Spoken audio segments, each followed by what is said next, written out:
الحمد لله نحمده ونستعينه ونستغفره ونؤمن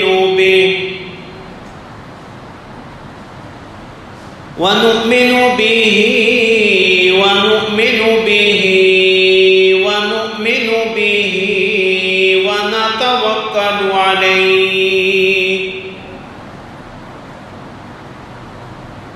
ونعوذ بالله من شرور أنفسنا ومن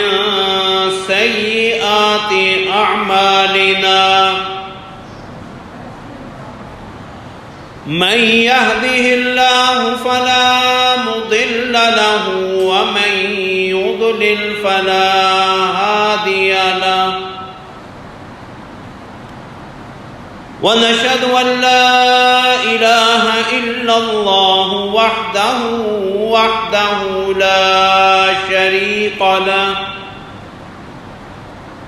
لا شريك له ولا نذير له ولا وزير له ولا مشير له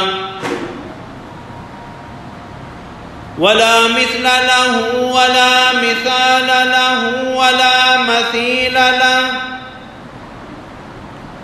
ولا عديل له ولا نديم له ولا ضد له ولا ند له ونشهد أن سيدنا وسندنا وحبيبنا وحبيب ربنا وطبيب قلوبنا وقرة أعيننا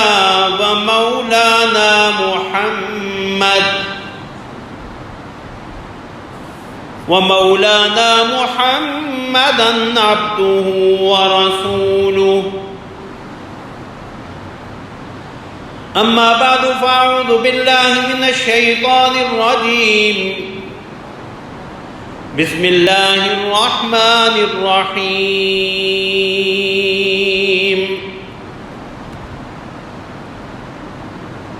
لقد رضي الله عن المؤمنين إذ يبايعونك تحت الشجرة فعلم ما في قلوبهم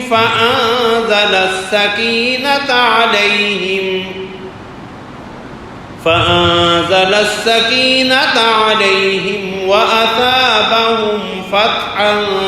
قريبا صدق الله العظيم وصدق رسوله النبي الكريم ونحن على ذلك من الشاهدين والشاكرين والحمد لله رب العالمين اللهم صل على محمد وعلى آل محمد كما صليت على إبراهيم وعلى آل إبراهيم إنك حميد مجيد اللهم بارك على محمد وعلى آل محمد كما باركت على إبراهيم وعلى آل إبراهيم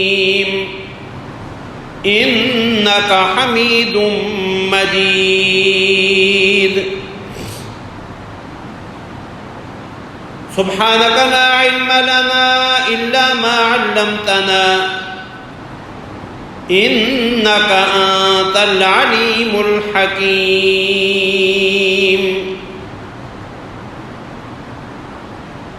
رب اشرح لي صدري ويسر لي أمري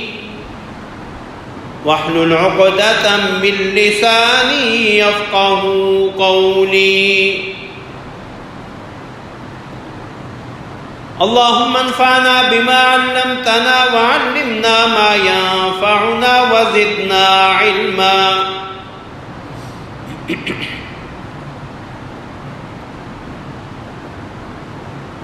اما بعد،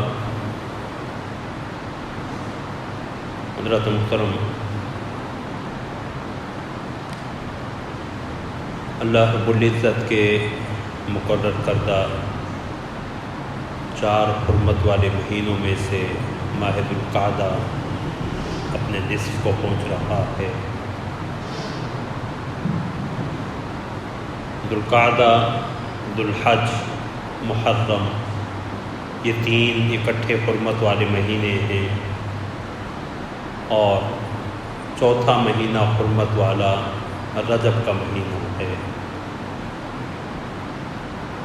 ماہ ذوالقعدہ میں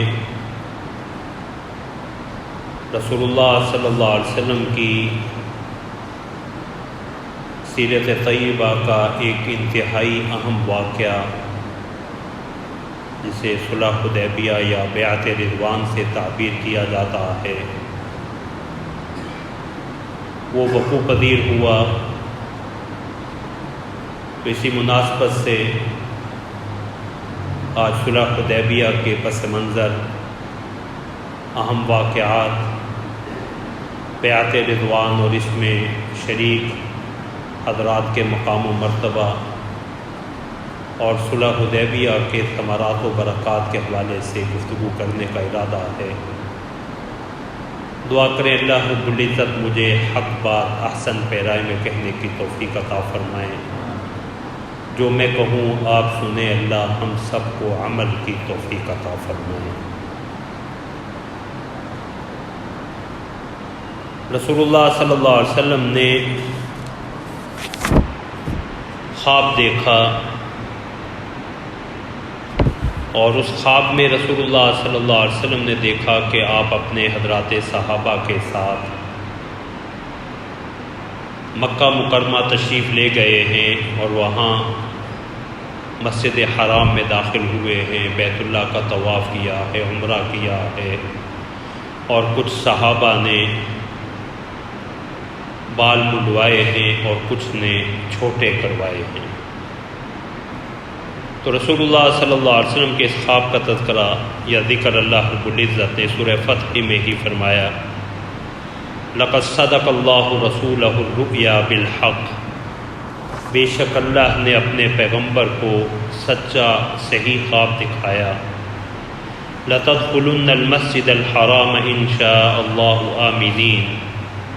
آمِنِينَ مُحَلِّقِينَ رُؤُوسَكُمْ وَمُقَصِّرِينَ لَا تَخَافُونَ، کہ اللہ نے چاہا تو تم مسجد حرام میں اپنے سر منڈوا کر اور اپنے بال کتروا کر امن و امان سے داخل ہوگے اور کسی طرح کا خوف نہ کرو گے۔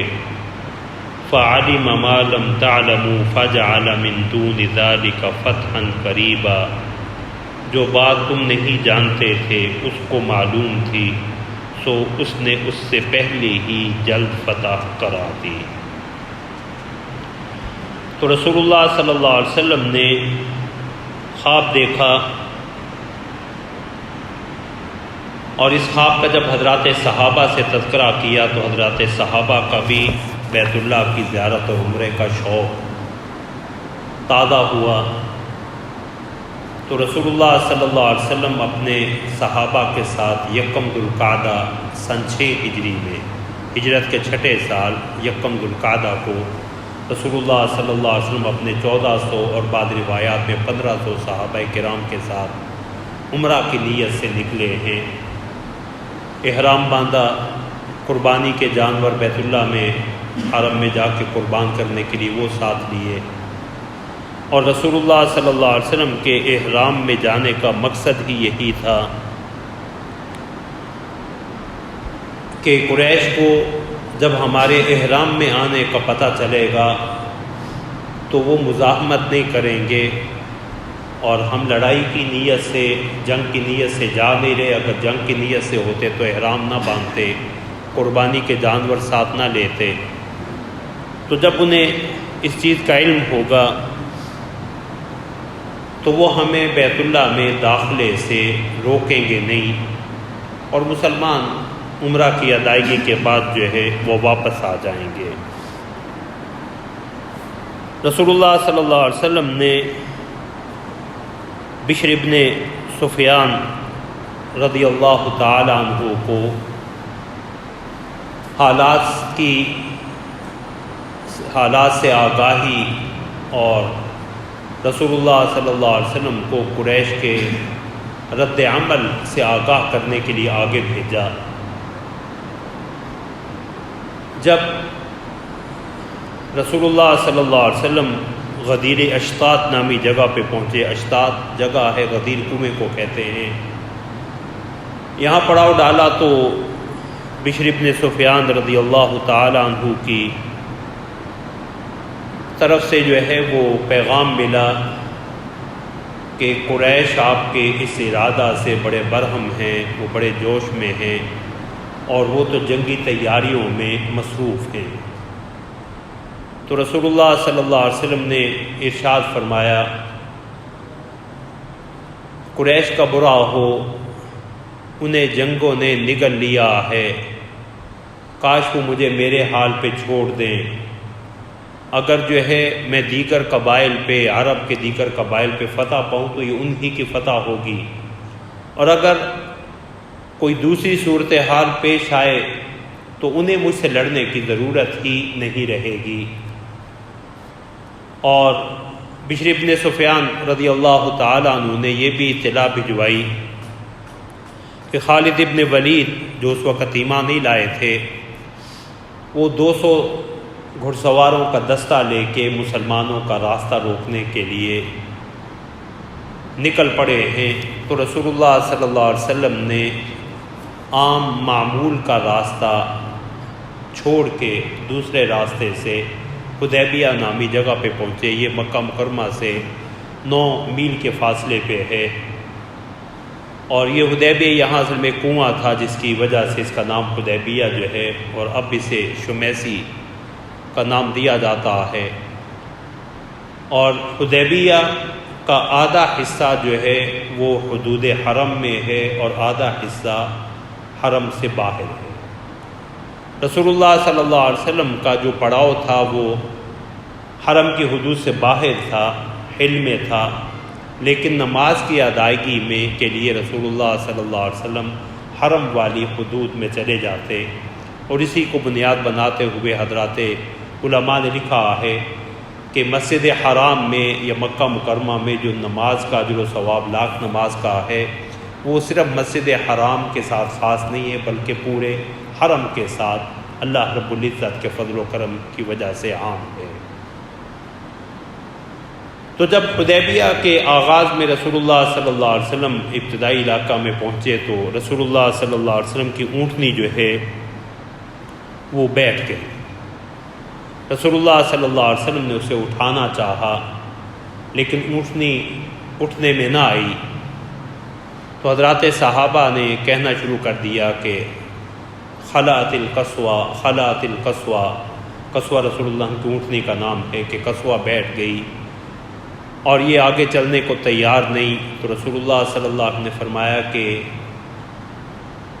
یہ نافرمانی نہیں کر رہی اور نہ یہ میری نافرمانی کر سکتی ہے، یہ اللہ کے حکم کی پابند ہے، اور فرمایا حبسہا حابس الفیل، اسے بھی اس اللہ نے روک لیا ہے جس نے ہاتھی والوں کو روکا تھا۔ جس طرح اللہ نے ابرہہ کے ہاتھیوں کے لشکر کو داخل نہیں ہونے دیا، انہیں تباہ و برباد کر دیا، اللہ نے اپنی حکمت کی بنا پہ اس اونٹنی کو یہی رکنے کا حکم دیا ہے کہ اگر ہم اس طور پہ مکہ مکرمہ میں داخل ہوتے ہیں اور قریش مشتعل ہیں، وہ جذبات میں ہیں، تو اگر بیت اللہ میں خونریزی ہوگی، لڑائی ہوگی مکہ میں، تو یہ مکہ مکرمہ کے تقدس اور احترام کے منافی ہے جو اللہ رب العزت کو منظور نہیں۔ تو اس لیے رسول اللہ صلی اللہ علیہ وسلم نے فرمایا کہ قریش بیت اللہ کے عظمت و احترام کو برقرار رکھنے کے لیے مجھ سے جو بات بھی منوانا چاہیں گے، جو شرط بھی رکھیں گے، میں اسے ضرور تسلیم کر لوں گا۔ تو رسول اللہ صلی اللہ علیہ وسلم نے یہ فرمانے کے بعد جو ہے اونٹنی کو اٹھایا تو وہ اٹھ کھڑی ہوئی۔ تو رسول اللہ صلی اللہ علیہ وسلم کو جب یہ پتہ چلا کہ قریش کسی صورت مسلمانوں کو مکہ مکرمہ داخل ہونے کی اجازت دینے پہ آمادہ نہیں، تو آپ نے حدیبیہ میں ہی پڑاؤ ڈالا، اور حدیبیہ کا وہ کنواں جو اب اس وقت یا اس وقت ایک گڑھے کی صورت اختیار کر چکا تھا، اس میں پانی نہیں تھا، تو رسول اللہ صلی اللہ علیہ وسلم کے دو معجزات جو ہے یہاں ظاہر ہوئے، اور دونوں کتب حدیث میں صحیح روایات سے ثابت ہیں کہ ایک تو رسول اللہ صلی اللہ علیہ وسلم نے جو ہے جب حضرات صحابہ نے کہا کہ پینے کے لیے پانی نہیں ہے، تو رسول اللہ صلی اللہ علیہ وسلم نے فرمایا کہ جتنا بھی پانی ہے اسے ایک برتن میں جو ہے وہ جمع کر دیا جائے، ایک چھاگل میں مشکیزے میں اسے اکٹھا کیا گیا اور رسول اللہ صلی اللہ علیہ وسلم کی خدمت میں پیش کیا گیا، تو رسول اللہ صلی اللہ علیہ وسلم نے اس چھاگل میں اپنی انگلیاں ڈالیں، تو اللہ رب العزت نے اپنی قدرت کاملہ سے رسول اللہ صلی اللہ علیہ وسلم کے دست مبارک سے آپ کی انگلیوں سے پانی جاری فرما دیا، جس سے 1500-1400 کا لشکر جو ہے وہ سیراب ہوا۔ دوسرا معجزہ جس کا ذکر صحیح بخاری میں بھی ہے کہ رسول اللہ صلی اللہ علیہ وسلم اس چشمے پہ آئے، اس کنویں پہ جس کا پانی تقریباً خشک ہو چکا تھا، بچا کھچا جو ہے وہ پانی جو کھڑا تھا، تو رسول اللہ صلی اللہ علیہ وسلم نے اللہ کا نام لے کے اپنا تیر جو ہے وہ اس کھڑے پانی میں جو بچا کھچا تھوڑا سا پانی تھا زمین کی سطح کے ساتھ، وہاں رسول اللہ نے اپنا تیر گاڑا، جس کی وجہ سے وہ چشمہ جو ہے وہ ابل پڑا، اور یہ تقریباً 2-3 ہفتے حضرات صحابہ نے وہاں قیام کیا ہے، اور وہ چشمہ اسی طور پہ جو ہے اسی سے سیراب ہوتے رہے، اس میں پانی کی کوئی کمی جو ہے وہ نہیں آئی۔ تو رسول اللہ صلی اللہ علیہ وسلم نے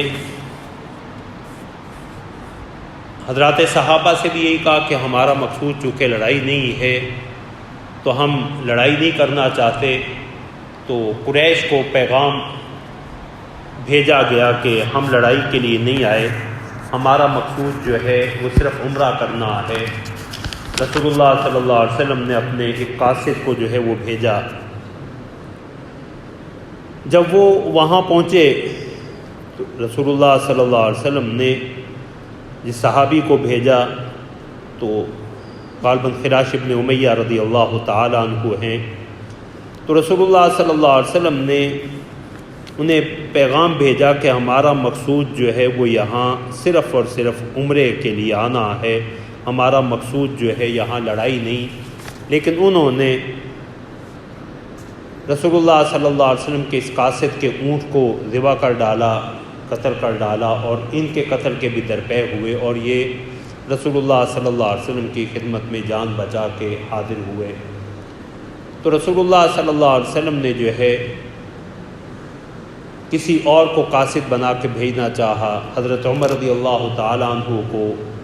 بھیجنے کی رائے سامنے آئی، تو حضرت عمر نے بطور مشورہ عرض کیا کہ یا رسول اللہ، قریش میرے سخت مزاج سے آگاہ ہے، اور میرا وہاں کوئی رشتہ دار بھی نہیں، تو میری بات وہاں شاید اتنی مؤثر نہیں ہوگی جتنا سیدنا عثمان رضی اللہ تعالیٰ عنہ کہ ان کی قریبی رشتہ داریاں بھی وہاں ہیں، تو آپ انہیں بھیجیں۔ تو رسول اللہ صلی اللہ علیہ وسلم نے حضرت عثمان رضی اللہ تعالیٰ عنہ کو اور ان کے ساتھ 10 صحابہ دیگر انہیں قاصد کے طور پہ جو ہے وہ بھیجنا کا ارادہ ظاہر کیا۔ اتنے میں قریش کی طرف سے جو ہے وہ پہلا قاصد بدیل ابن ورقا خزاعی بنو خزاعہ قبیلے کے تھے، یہ رسول اللہ صلی اللہ علیہ وسلم کی خدمت میں قریش کا قاصد بن کے آئے۔ تو رسول اللہ صلی اللہ علیہ وسلم نے بدیل ابن ورقا سے بھی یہی کہا کہ ہمارا مقصود جنگ نہیں ہے، اگر ہم جنگ کی نیت سے آتے تو ہم مسلح ہو کے آتے، تو ہم احرام کی حالت میں ہیں۔ تو بدیل ابن ورقا نے جا کے جو ہے وہ اپنی قوم کو قریش کو سمجھانا چاہا کہ محمد صلی اللہ علیہ وسلم اور ان کے ساتھیوں کا مقصود بیت اللہ کا طواف ہے، عمرہ کرنا ہے، تو انہیں اس سے نہیں روکنا چاہیے۔ لیکن قریش کے مشتعل نوجوانوں نے اور سرداروں نے ضد اور ہٹ درمی کی بنا پہ اس رائے کو تسلیم کرنے سے انکار کر دیا۔ تو بدیل ابن ورقا کے بعد اگلا قاصد جو ہے وہ عروہ بن مسعود، اور یہ بدیل ابن ورقا بھی بعد میں اللہ نے انہیں بھی اسلام کی نعمت دی۔ عروہ بن مسعود آئے، اللہ نے بعد میں انہیں بھی نعمت ایمان دی۔ عروہ بن مسعود ثقفی رضی اللہ تعالیٰ عنہ جو بعد میں ایمان لائے، یہ آئے۔ تو انہوں نے رسول اللہ صلی اللہ علیہ وسلم کے ساتھ گفتگو شروع ہوئی تو رسول اللہ صلی اللہ علیہ وسلم نے انہیں بھی یہی بتلایا، بدیل کو، عروہ بن مسعود کو بھی، کہ ہمارا مقصود جو ہے وہ صرف اور صرف عمرہ کر کے واپس چلے جانا ہے۔ تو عروہ بن مسعود نے جو ہے وہ قریش کے بتائے ہوئے پیغام کے مطابق مسلمانوں کو ڈرانا دھمکانا چاہا اور کہنے لگا کہ اگر لڑائی کی یہاں نوبت آئی تو آپ کے ساتھ یہ جو لوگ ہیں مختلف قبائل کے ہیں، یہ تو آپ کا ساتھ جو ہے وہ چھوڑ کے چلے جائیں گے۔ تو جب حضرت ابوبکر رضی اللہ تعالیٰ عنہ نے اس کا یہ جملہ سنا تو اسے بڑا سخت سست کہا، گالی دیتے ہوئے کہا کہ تمہارا کیا خیال ہے کہ ہم پیغمبر صلی اللہ علیہ وسلم کو جو ہے وہ اکیلا چھوڑ کے چلے جائیں گے؟ تو ہم رسول اللہ صلی اللہ علیہ وسلم کے ساتھ آخری دم تک جو ہے وہ لڑیں گے، اور اگر جنگ کی نوبت آتی ہے تو تم ہمارا راستہ کسی صورت روک نہیں پاؤ گے۔ تو عروہ بن مسعود ثقفی کہنے لگا یہ جملہ کہنے والا کون ہے؟ تو بتلایا گیا یہ حضرت ابوبکر رضی اللہ تعالیٰ عنہ ہیں۔ تو حضرت ابوبکر کا عروہ بن مسعود پہ زمانہ جاہلیت کا کوئی احسان تھا، تو کہنے لگا کہ ابوبکر اگر تمہارا وہ احسان نہ ہوتا تو میں اس جو بات کا بدلہ دیتا، جواب دیتا۔ اور عروہ بن مسعود ثقفی باتوں کے درمیان ہی اس نے رسول اللہ صلی اللہ علیہ وسلم سے اپنا موقف منوانے کے لیے آپ کی ریش مبارک، آپ کی داڑھی مبارک کو چھوا۔ تو حضرت مغیرہ بن شعبہ رضی اللہ تعالیٰ عنہ جو رسول اللہ صلی اللہ علیہ وسلم کے ساتھ کھڑے تھے، انہوں نے تلوار سے جو ہے وہ عروہ بن مسعود کا ہاتھ جو ہے وہ نیچے جھٹک دیا اور فرمایا تو مشرک اور نجس ہے، پیغمبر کے جسد اطہر کو ہاتھ، آپ کی ریش مبارک کو ہاتھ نہ لگا۔ تو حضرت مغیرہ بن شعبہ کو وہ پہچان نہیں سکا، جبکہ وہ ان کے حقیقی بھتیجے تھے عروہ بن مسعود کے۔ تو وہ کہنے لگا یہ کون ہے؟ تو بتایا گیا کہ یہ تمہارا بھتیجا مغیرہ بن شعبہ رضی اللہ تعالیٰ عنہ ہیں۔ اس سے پتہ چلتا ہے کہ حضرات صحابہ کی رسول اللہ صلی اللہ علیہ وسلم کے ساتھ کیا محبت تھی۔ اور پھر عروہ نے ایک عجیب منظر دیکھا جو اس نے آ کے قریش کے سامنے بیان کیا۔ آ کے قریش کو کہنے لگا کہ اگر تمہارا یہ خیال ہے کہ محمد صلی اللہ علیہ وسلم کے ساتھی انہیں تنہا چھوڑ کے یہاں سے چلے جائیں گے تو اسے ذہن سے نکال دو۔ میں بڑے بڑے بادشاہوں کے دربار میں گیا ہوں، میں نے جو تعظیم، جو عقیدت، جو احترام محمد الرسول اللہ کا ان کے صحابہ میں دیکھا ہے، ان کے ساتھیوں میں دیکھا ہے، کہیں اور نہیں دیکھا۔ وہ تو وضو فرماتے ہیں تو ان کے وضو کا پانی صحابہ نیچے نہیں گرنے دیتے، اگر وہ اپنا لعاب مبارک تھوک کی صورت میں پھینکتے ہیں تو وہ اسے اپنے ہاتھوں پہ لیتے ہیں اور بطور تبرک اسے اپنے جسم پہ ملتے ہیں۔ تو عروہ بن مسعود ثقفی کے سمجھانے بجھانے کے باوجود قریش جو ہے وہ ان کا جوش جو ہے وہ ٹھنڈا نہیں ہوا، اور انہوں نے کہا کہ ہم کسی صورت مسلمانوں کو بیت اللہ میں داخلے کی اجازت نہیں دے سکتے۔ تو قریش نے تیسرا قاصد جو ہے وہ حلیس کو بھیجا، اور یہ جو احابیش عرب تھے، مختلف قبائل جو مکہ مکرمہ میں رہتے تھے، ان کا سردار تھے۔ تو رسول اللہ صلی اللہ علیہ وسلم نے جب حلیس کو آتے دیکھا تو رسول اللہ صلی اللہ علیہ وسلم نے کہا کہ یہ جو ہے قربانی کے جانوروں کا بہت احترام کرنے والے لوگ ہیں، تم ایسے کرو کہ یہ جب آئے تو قربانی کے جانور جو ہے ایک قطار میں اس کے سامنے کھڑے کر دو۔ حلیس نے جب یہ دیکھا تو وہ واپس چلا گیا اور اس نے جا کے قریش سے یہی کہا کہ محمد الرسول اللہ اپنے ساتھ قربانی کے جانور لے کے آئے ہیں، ان کا مقصود صرف عمرہ کرنا ہے، اور ہمارا یہ طریقہ نہیں ہے کہ بیت اللہ سے کسی کو روکیں، تو تم انہیں جو ہے وہ یہاں آنے کی اجازت دو۔ تو قریش کے بعد مجتہد نوجوانوں نے ان کی رائے بھی نہیں مانی، تو حلیس نے کہا کہ اگر تم جو ہے حلیس ابن علقمہ کو کہ اگر تم حلیس ابن علقمہ نے کہا کہ اگر تم میری موقف کو نہیں مانتے اور محمد الرسول اللہ اور ان کے ساتھیوں کو داخلے کی اجازت نہیں دیتے تو میں اپنے ساتھیوں سمیت تم سے علیحدہ ہو جاؤں گا، تمہارے ساتھ ہمارا کوئی معاہدہ نہیں رہے گا۔ تو قریش کے جو ہے سرداروں کو معاملے کی نزاکت کا احساس ہوا، تو انہوں نے حلیس کا غصہ ٹھنڈا کیا اور کہا کہ مذاکرات ہو رہے ہیں، گفتگو شنید چل رہی ہے، تو کوئی بہتر صورت جو ہے وہ نکل آئے گی، تو آپ ایسا جذباتی فیصلہ نہ کریں۔ چوتھا قاصد جو مکرد ابن حفص آیا ہے اور رسول اللہ صلی اللہ علیہ وسلم نے اسے دیکھ کے کہا کہ یہ شریر آدمی ہے، برا آدمی ہے، تو اس سے تو خیر کی کوئی امید نہیں ہے۔ اتنے میں رسول اللہ صلی اللہ علیہ وسلم نے حضرت عثمان رضی اللہ تعالیٰ عنہ کو، جو ان کے ایک رشتہ دار تھے عباد بن سعید، ان کی امان میں جو ہے وہ مکہ مکرمہ بھیجا۔ وہ اپنے 10 ساتھیوں کے ساتھ مکہ مکرمہ گئے، ابو سفیان سے جا کے انہیں یقین دلایا ابو سفیان کو کہ ہمارا مقصود یہاں صرف اور صرف عمرہ کرنا ہے، کوئی اور مقصد ہمارا نہیں ہے۔ تو ابو سفیان نے جو ہے حضرت عثمان رضی اللہ تعالیٰ عنہ کو یہ آفر کی پیشکش کی کہ آپ تو آ چکے ہیں مکہ میں، آپ بیت اللہ کا طواف کرنا چاہیں تو کر لیں، لیکن محمد الرسول اللہ صلی اللہ علیہ وسلم کو، آپ کے پیغمبر کو ہم کسی صورت یہاں داخل نہیں ہونے دیں گے۔ تو حضرت عثمان رضی اللہ تعالیٰ عنہ نے ایک سچے جانثار اور سچے عاشق اور محب کا جواب دیا، فرمایا مجھے بیت اللہ کا وہ طواف بھی منظور نہیں جس میں محمد الرسول اللہ کی منشا اور معیت ساتھ نہ ہو۔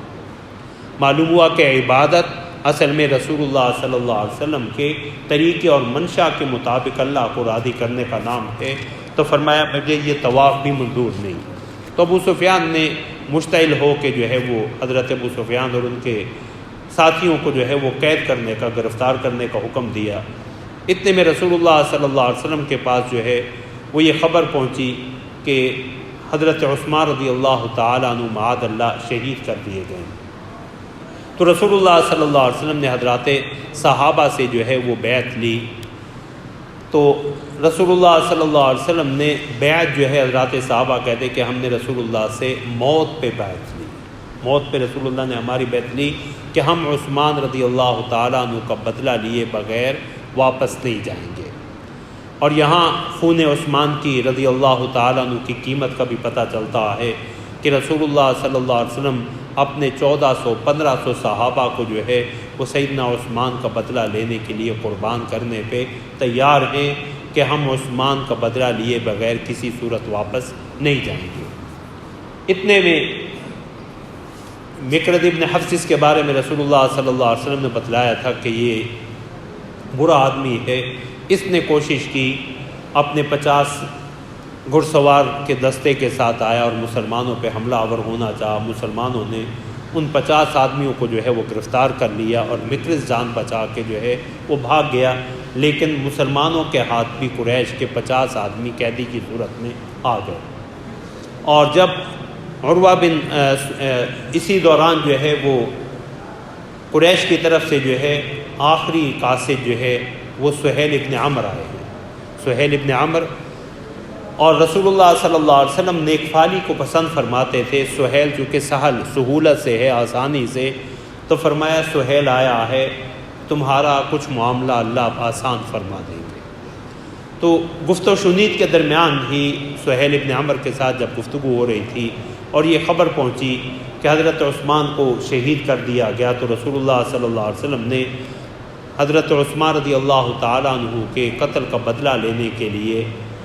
جو حضرات صحابہ سے بیعت لی، اللہ نے اس بیعت کا تذکرہ بھی سورہ فتح میں کیا، جو آیت کریمہ میں نے تلاوت کی، لقد رضی اللہ عن المؤمنین، اللہ ایمان والوں سے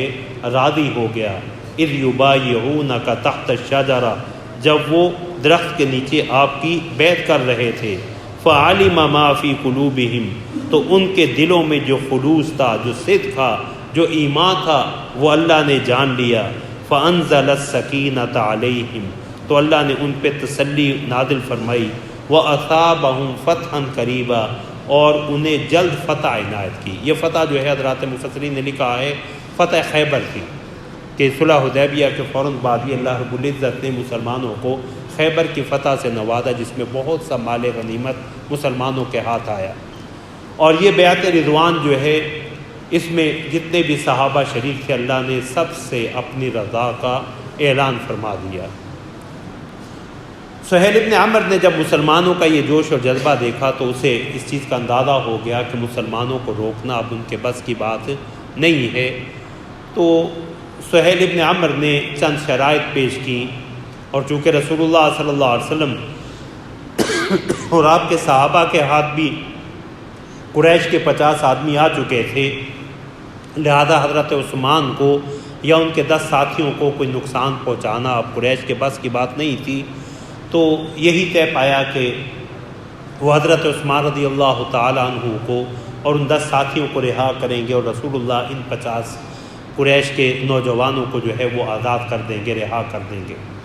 اسی بیعت میں حضرت عثمان رضی اللہ تعالیٰ عنہ کی ایک اور فضیلت ظاہر ہوئی کہ جب رسول اللہ صلی اللہ علیہ وسلم کو دوران بیعت پتہ چلا کہ حضرت عثمان رضی اللہ تعالیٰ عنہ حیات ہیں، زندہ ہیں، تو رسول اللہ صلی اللہ علیہ وسلم نے اپنا دایاں ہاتھ جو ہے وہ اپنے بائیں ہاتھ پہ رکھ کے فرمایا یہ عثمان کا ہاتھ ہے، اور عثمان رضی اللہ تعالیٰ عنہ کی طرف سے بھی رسول اللہ نے اپنے دوسرے ہاتھ پہ بیعت فرمائی۔ تو حضرات صحابہ کہتے ہیں کہ عثمان رضی اللہ تعالیٰ عنہ کا ہاتھ جو بیعت کے لیے تھا وہ اس اعتبار سے ہم سب سے بہتر اور منفرد تھا کہ ہم نے اپنے اپنے ہاتھ سے رسول اللہ کے دست حق پہ بیعت کی، لیکن عثمان کی طرف سے رسول اللہ نے اپنے ہاتھ کو عثمان کا ہاتھ قرار دے کے سیدنا عثمان رضی اللہ تعالیٰ عنہ کی طرف سے بیعت فرمائی۔ اختصار کے ساتھ یہ کہ چند شرطیں 6 بڑی شقیں طے پائیں، جن میں سب سے بڑی شق یہ تھی کہ 10 سال کے لیے جنگ بندی کا معاہدہ ہوگا، کہ 10 سال جو ہے وہ قریش اور رسول اللہ صلی اللہ علیہ وسلم حضرات صحابہ مسلمان جنگ نہیں لڑیں گے، اور رسول اللہ صلی اللہ علیہ وسلم بھی یہی چاہتے تھے، اگرچہ حضرات صحابہ کا جوش یہی تھا کہ ہم اس وقت بھی اس طاقت میں ہیں کہ ہم زبردستی بیت اللہ میں داخل ہو سکتے ہیں، قریش ہمیں روک نہیں سکتے، لیکن رسول اللہ صلی اللہ علیہ وسلم نے بیت اللہ کی عظمت اور احترام اور تقدس کو مقدم رکھا، اور رسول اللہ صلی اللہ علیہ وسلم نے 10 سالہ صلح کا فیصلے کی شرط بھی اس لیے قبول کی کہ اسلام کا مقصد جو ہے وہ امن و امان ہے، خون ریزی نہیں ہے، اور اس میں اسلام کے پھیلنے کے کہ دونوں طرف سے آنا جانا ہوگا، مسلمانوں کو قریش کی طرف سے فکر نہیں ہوگی دیگر علاقوں میں، اور یہی وجہ ہے کہ صلح حدیبیہ کے بعد رسول اللہ صلی اللہ علیہ وسلم نے دیگر بادشاہوں کو بھی خطوط لکھے اور دیگر علاقوں میں وفود بھیجے بھی ہیں، اور عرب کے مختلف قبائل کے وفود بھی رسول اللہ صلی اللہ علیہ وسلم کی خدمت میں حاضر ہوئے، اور اسی سال کو جو ہے عام الوفود کہا جاتا ہے کہ جب عرب کے مختلف وفود جو ہے وہ رسول اللہ صلی اللہ علیہ وسلم کی خدمت میں حاضر ہوئے، اور اسلام جو ہے وہ جزیرہ عرب میں جو ہے وہ پھیلنے لگا۔ ایک شرط یہ تھی کہ مسلمان اس سال جو ہے وہ عمرہ نہیں کریں گے، واپس جائیں گے اور اگلے سال آئیں گے اور 3 دن قیام کریں گے۔ یہ شرط حضرات صحابہ کے لیے بڑی بھاری تھی، لیکن رسول اللہ صلی اللہ علیہ وسلم نے اس شرط کو بھی قبول کیا، اور مقصود یہ تھا کہ مکہ مکرمہ میں خون ریزی نہ ہو، اور حضرت عمر رضی اللہ تعالیٰ عنہ نے بھی رسول اللہ صلی اللہ علیہ وسلم کہا رسول اللہ آپ نے خواب نہیں دیکھا تھا کہ ہم عمرہ کر رہے ہیں، ہم بیت اللہ میں داخل ہوئے ہیں؟ تو رسول اللہ صلی اللہ علیہ وسلم نے فرمایا عمر میں نے یہ تو کہا تھا، لیکن میں نے یہ کب کہا تھا کہ ہم اسی سال جو ہے وہ عمرہ کریں گے، اسی سال داخل ہوں گے؟ تو اللہ نے مجھے علم تعلم انی رسول اللہ، تو جانتا نہیں میں اللہ کا رسول ہوں۔ تو حضرات صحابہ کے دل میں بھی یہی چیز تھی کہ ہم یہاں سے بغیر عمرہ کیے واپس کیسے جائیں۔ اسی شک کے ذیل میں قریش کو یہ تھا کہ آئندہ سال جب مسلمان آئیں گے تو کہیں یہ یہاں جب ٹھہرے تو قیام اپنا بڑھا نہ دیں اور مکہ پہ فاتح نہ ہو جائیں، تو انہوں نے اسی شک کے ذیل میں یہ شرط بھی لکھوائی کہ مسلمان جو ہے وہ صرف اپنا سفری ضرورت کا ہتھیار لے کے آئیں گے اور ان کی تلواریں میان میں ہوں گی، 3 دن سے زیادہ یہاں نہیں ٹھہریں گے اور 3 دن کے بعد یہاں سے واپس چلے جائیں گے۔ تو رسول اللہ صلی اللہ علیہ وسلم نے یہ شرط بھی قبول کی۔ انہی شرطوں میں سے اہم شرطوں میں سے ایک شرط یہ تھی کہ اگر مکہ سے کوئی شخص مدینہ منورہ جائے گا مسلمان ہو کے تو اسے مسلمان واپس بھیجنے کے پابند ہوں گے، اسے مکہ میں نہیں رکھا جائے گا، اور اگر مدینہ منورہ سے کوئی شخص جو ہے وہ مکہ آئے گا تو اہل مکہ اسے واپس بھیجنے کے پابند نہیں ہوں گے۔ تو حضرات صحابہ نے اس پہ بھی اپنے تحفظات کا اظہار کیا. تو رسول اللہ صلی اللہ علیہ وسلم نے فرمایا، اور اس میں قریش کا مقصد یہ تھا کہ مسلمان شاید اتنی طویل جلا وطنی کی وجہ سے تنگ آ کے مکہ مکرمہ آنا چاہیں تو شاید اس طریقے ہم مسلمانوں میں پھوٹ پیدا کر سکیں. لیکن رسول اللہ صلی اللہ علیہ وسلم کے کسی صحابی نے بھی جو ہے اس میں رغبت کا اظہار ہی نہیں کیا کہ وہ مدینہ منورہ چھوڑ کے جو ہے وہ مکہ مکرمہ آئیں. اور رسول اللہ کے رہا مکہ سے جو یہاں آئیں گے تو اللہ رب العزت ان کے لیے کوئی نہ کوئی صورت نکال دے گا. پیغمبر صلی اللہ علیہ وسلم کی فہم و بصیرت ایک اور نقشہ دیکھ رہی تھی جو بعد میں جس کی طرف میں ابھی اشارہ کرتا ہوں. تو رسول اللہ صلی اللہ علیہ وسلم کے رہا جو یہاں سے جانا چاہے گا تو جو اسلام چھوڑ کے جانا چاہتا ہے ہمیں اس کی ضرورت کیا، ہم نے اسے مدینہ رکھ کے کیا کرنا. جو جانا چاہتا ہے اور ایسا ہوا کوئی نہیں. اور انہی اہم شکوں میں سے ایک شک یہ تھی کہ قریش کے علاوہ دیگر جو قبائل ہیں وہ انہیں آزادی ہوگی کہ وہ مسلمانوں یا قریش کے ساتھ جس کے ساتھ چاہیں مل جائے وہ ان کے حلیف بن جائیں، جس کے نتیجہ میں بنو بکر قریش کے جو ہے وہ حلیف بنے. اور بدیل ابن ورقہ جو پہلے قاصد آئے تھے ان کا قبیلہ بنو خزاعہ، اگرچہ وہ اسلام انہوں نے ابھی قبول نہیں کیا تھا لیکن وہ مسلمانوں کے حلیف بنے. اور انہی کی یہ چپکلش جو ہے وہ بعد میں فتح مکہ کا جو ہے وہ پیش خیمہ بنی ہے.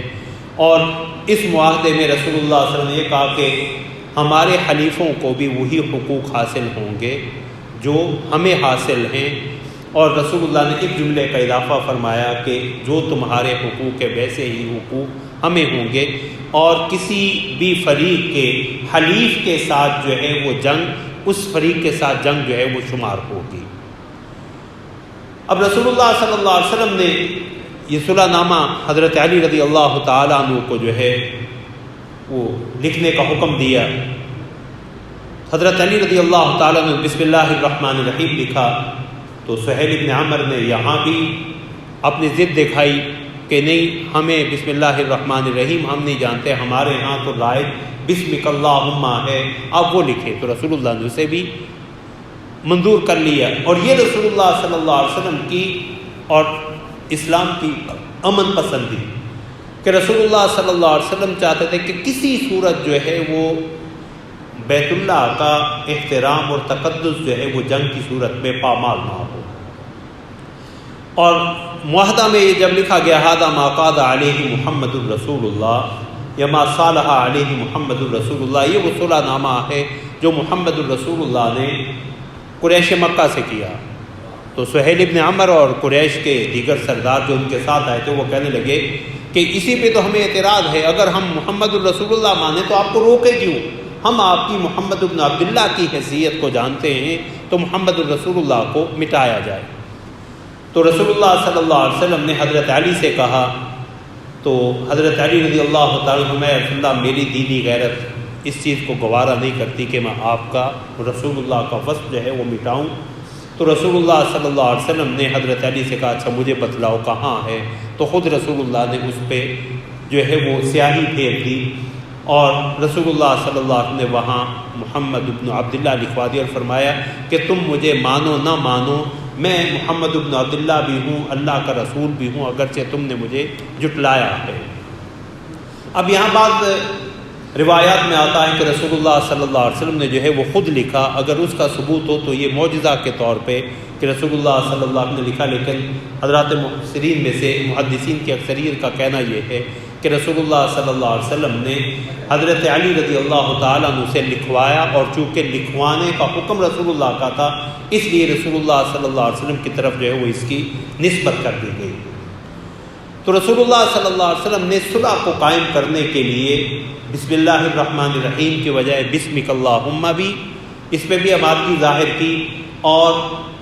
محمد الرسول اللہ کی بجائے محمد بن عبداللہ کے الفاظ بھی تبدیل کر دیے تاکہ مسلمانوں اور قریش کے درمیان جو ہے وہ صلح ہو سکے.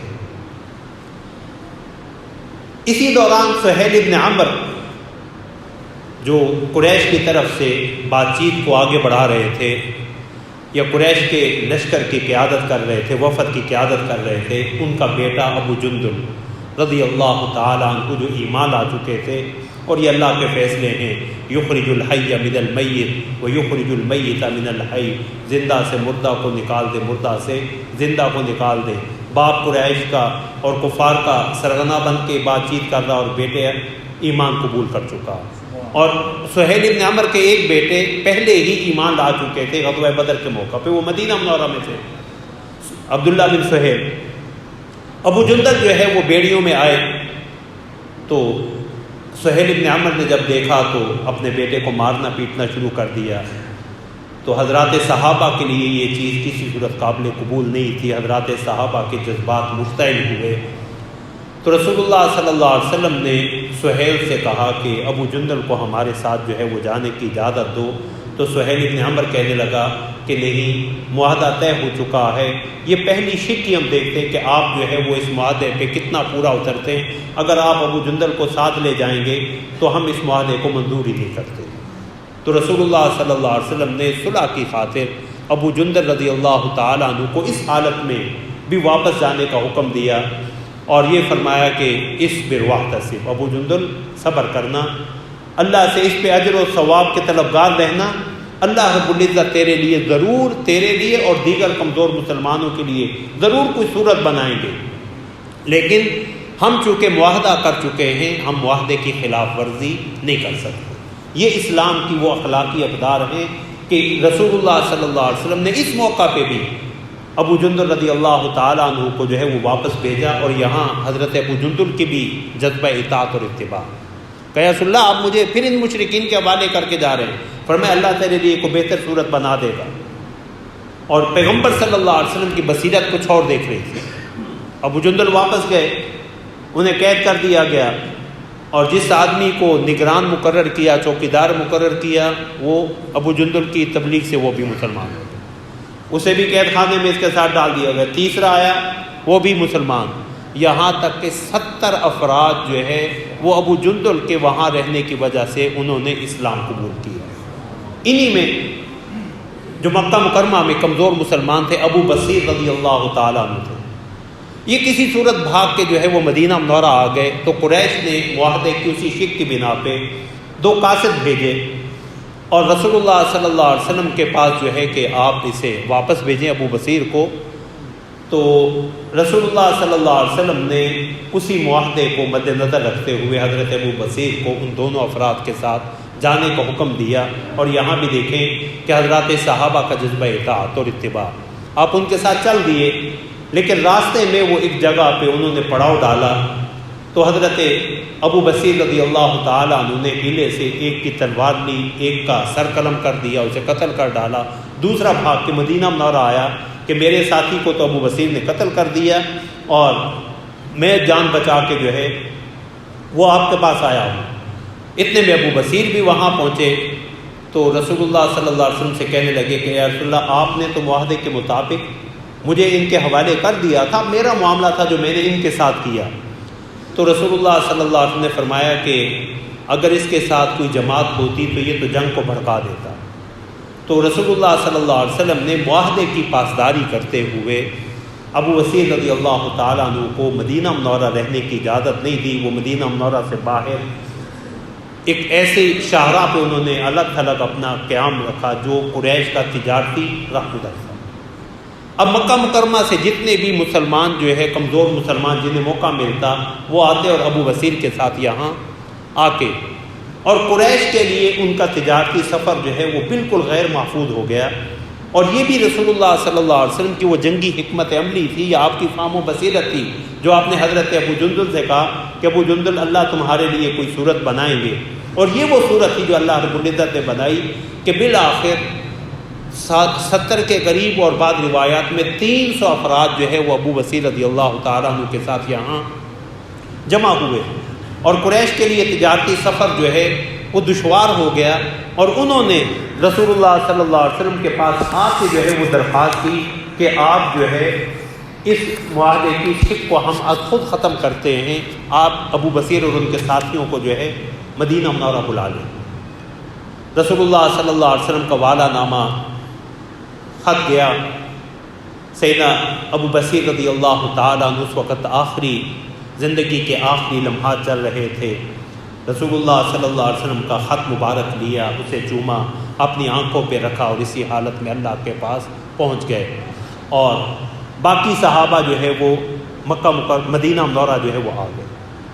تو یہ صلح حدیبیہ جسے قرآن کریم نے حضرات صحابہ کے لیے، حضرت عمر نے کہا یا رسول اللہ ہم حق میں نہیں ہیں،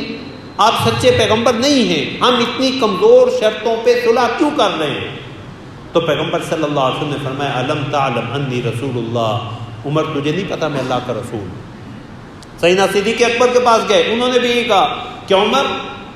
وہ اللہ کے رسول ہے اور اللہ کی مرضی کے بغیر کچھ نہیں کرتے۔ تو رسول اللہ صلی اللہ علیہ وسلم جو ہے وہاں